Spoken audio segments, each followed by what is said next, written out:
The Lord be with you. And with your spirit. A reading from the Holy Gospel according to Saint Mark. Glory to you, O Lord.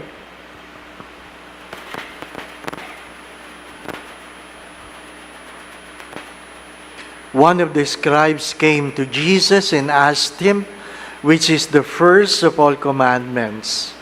Jesus replied, "The first is this: Hear, O Israel, the Lord our God is Lord alone. You shall love the Lord your God with all your heart, with all your soul, with all your mind, and with all your strength. The second is this: you shall love your neighbor as yourself. There is no other commandment greater than this." The scribe said to him, "Well said, teacher. You are right in saying, He is one and there is no other than He. And to love Him with all your heart, with all your understanding, with all your strength, and to love your neighbor as yourself is worth more than all burnt offerings and sacrifices." And when Jesus saw that he answered with understanding, he said to him, "You are not far from the kingdom of God." And no one dared to ask him any more questions.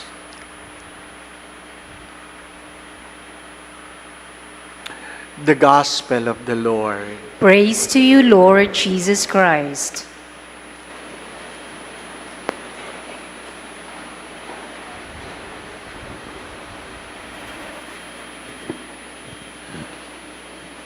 You are not far from the kingdom.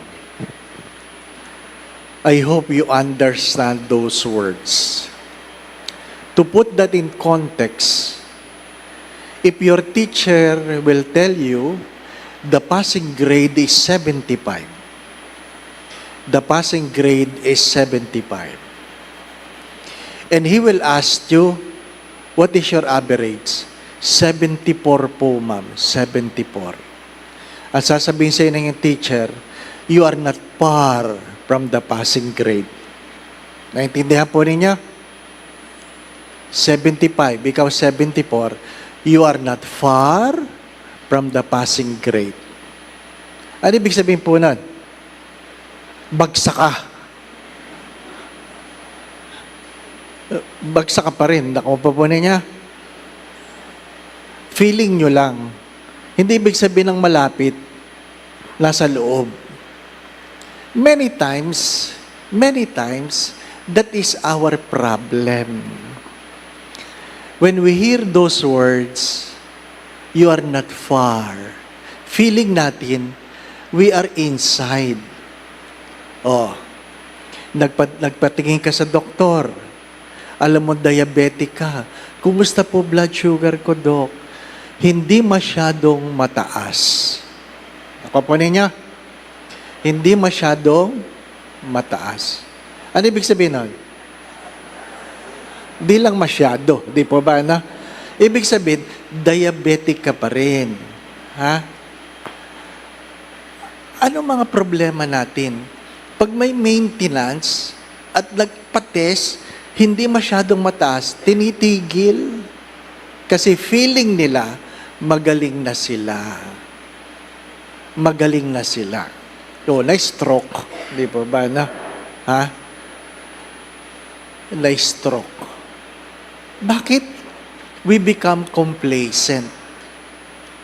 We become complacent. What are areas in our lives that we fail to be successful because of our tendency to be complacent? My dear friends, my brothers and sisters, if you are sick and you are in maintenance, if you feel or you don't feel anymore the symptoms, it doesn't mean you are healed. You are healed. We are in a sinful world. If things are happening according to our wishes, it doesn't mean we have left this world. Hindi. Hindi. Kaya hindi tayo nagtatagumpay. Yung ibang bumabagsak sa board exam, bakit? Ito po ang pag-aralan ninyo. Pag-aralan. Malapit nang matapos yung review, malapit na niyang matapos yung kanyang dapat pag-aralan, instead na tapusin, saka na, kasi matagal pa naman ang board exam. Bagsak. Kasi biglang may dumadating, uy, pag-aralan nyo daw ito. Ay, wala ka ng panahon. Wala ka ng panahon. What are the things?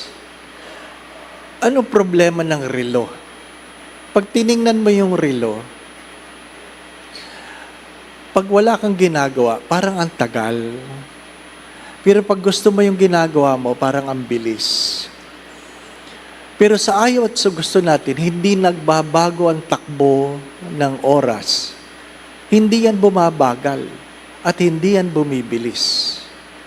Higit sa lahat, hindi ka aantayin ng oras. Time will never wait for you. If you're happy, time will go on. If you are sad, time will go on. What's the difference with the word, you shall love the Lord with all your heart, with all your soul, with all your strength? It means you have to put everything, all that you have in that relationship, not part. Anong problema ng marami? Anong iskandalo? Ang iskandalo ay naintindihan mo pero hindi mo ginagawa. Di po ba, ano? Ano sabi ni Jesus sa eskriba? You understood well. Di po ba? You understood well.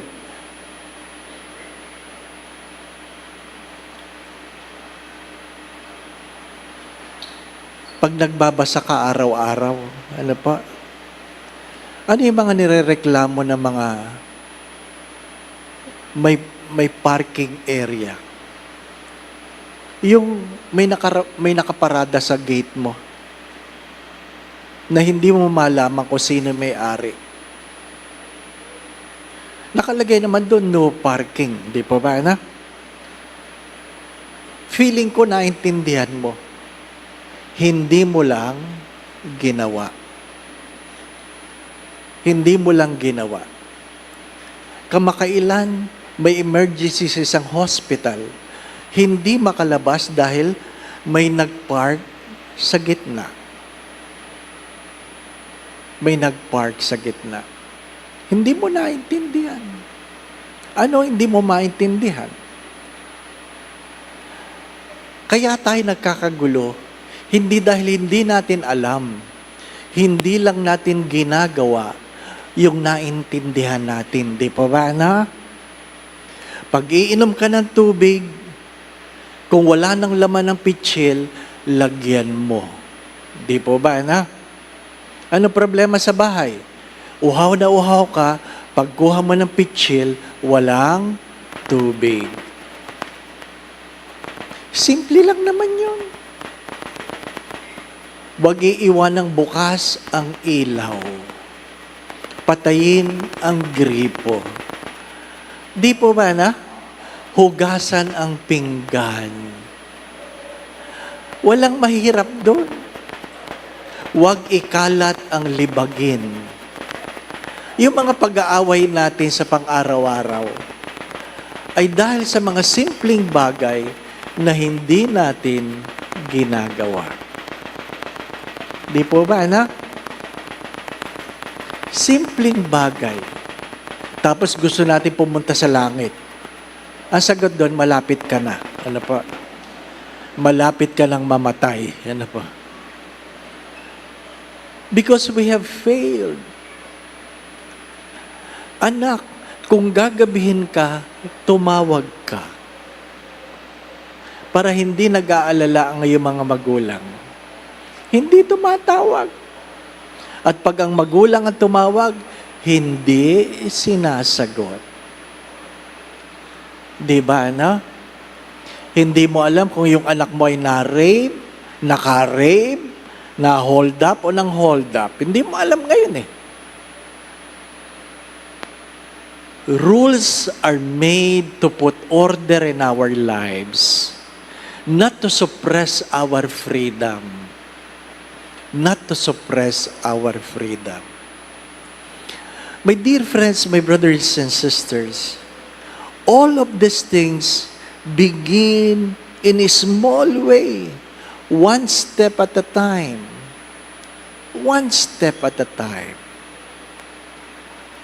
Do not expect that the world will change. We are not here to change the world. We are here to change ourselves. That in changing ourselves, hopefully others might change. But if others will not change, it doesn't mean I will not change. Kaya nga ang simbahan natin, minsan napakaingay na, hindi po ba, ano? Kasi hindi na nila alam kung sila'y nasa mall o nasa simbahan pa. Daldalang daldalan. Daldalang daldalan. Little things. Little things, my dear friends, my brothers and sisters. What is the first reading? Listen. Listen. Mahirap tayong pag tayo kausap, hindi tayo nakikinig. Listen.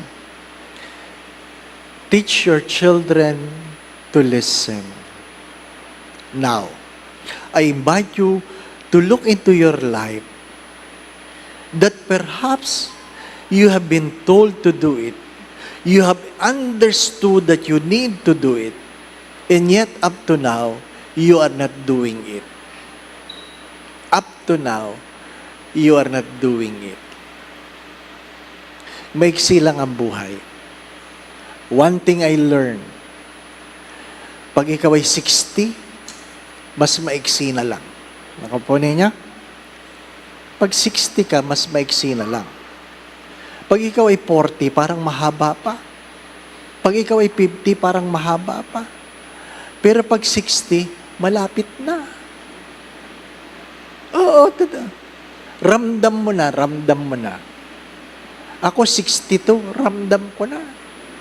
Pero yung mga mukha nyo, feeling ko yung iba sa inyo mas malapit na kayo. Ano pa? Ano pang inaantay ninyo, di po ba? Ano? Ilang araw na lang, Pasko na naman. Parang kakailan lang, simula lang ng taon, di po ba, ano? Nag-antay ba ang araw? Hindi. Hindi.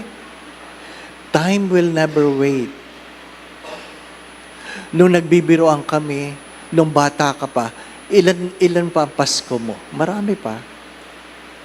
Ilan pa ang Pasko mo? Pag matanda ka, ang tanong ay, ilan na lang ang Pasko mo? Di ba? Kaya yung sabing, you are not far from the kingdom. My dear friends, my brothers and sisters,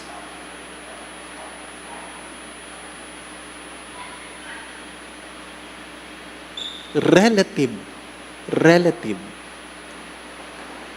Because the moment you die, that's the end. That's the end. Malapit na. Meron akong kausap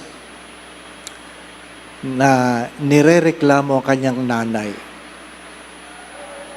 Dati ang mga nagrereklamo, nanay lang eh. Ngayon, ang mga anak na nagrereklamo ng nanay. Di ba? As if sila nagpalaki sa nanay nila, no? Ano sagot ko? Ilang Pasko na lang yung nanay mo. Bibigyan mo pa ba ng sama ng loob? Hello? We take things for granted. The kingdom might be far than you can imagine, but the end of your time, it's much nearer. Much nearer. My dear friends, if God has been talking to you, telling you what you ought to do, please, please, don't be complacent. Don't be complacent. You know, I just came back from a pilgrimage. Then after the pilgrimage, I accepted the invitation for a Misyong Pilipino to our OFW and Middle East sa gitnang silangan. On those short period, I have friends much younger than me pass away.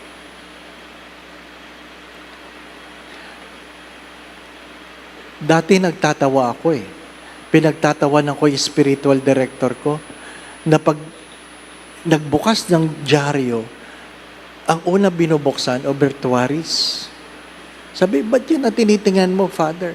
Dalawa lang ang totoo dito sa dyaryo. Comics at listahan ng patay. Ay, so bakit pinipilit tingnan yung listahan ng patay? Sabi niya, tinitingnan ko kung mga kasabayan ko na. Weird, no? Ano? Patay na si gano'n. Sino yan? Ay, classmate ko ito. Araw-araw na lang ginawa ng Diyos. Ano pa? Sabi ko, pwede bang huwag yung tingnan yan? Ha?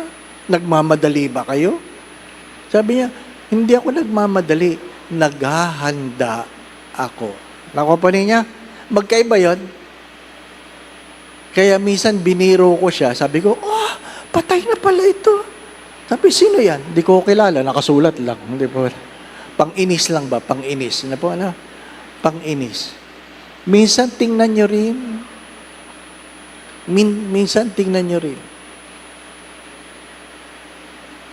Pagka mag-anak na ng nanay ko mga mga namamatay, tinatanggap ko na malapit na nanay ko. Di ba, na? Pero pag classmate ko na namamatay, mahirap palang tanggapin. Batch na namin. Batch yan eh, di ba ba? Ano? Batch. Kaya wag niyo sasayangin ang araw. Wag sasayangin ang Paskong darating. Wag magpapabaya. Wag magpapabaya. Maiksi lang ang buhay. Hopefully, when you remember the words, you are not far from the kingdom. It will come to you. How your mind will take it, how your heart will accept it. You are not far from your deathbed. Actually, yun yung sinasabi nun. Yun ang sinasabi nun. Maiksi lang ang buhay. Dalawa lang naman na pupuntahan. Smoking or non-smoking. Amen. Going back to what I've said, you are not far from the kingdom. Parang morbid, no? Pero yun talaga ang katotohanan. The whole November until the eve of Christ the King, the readings will be about death, end times, and judgment. Kaya, kasi malapit ka na. Diba? At least alam mo, di ba ba? No? Baka sabihin, ba't di sinabi ni Father? So sinasabi ko sa iyo, malapit ka na. Hari nawa makapasok ka. Ano pa? Second, when we talk about love, it is never about the object of love, but the one giving love. So, regardless of the object of love, you must be loving with all your heart, with all your soul, with all your mind, with all your strength.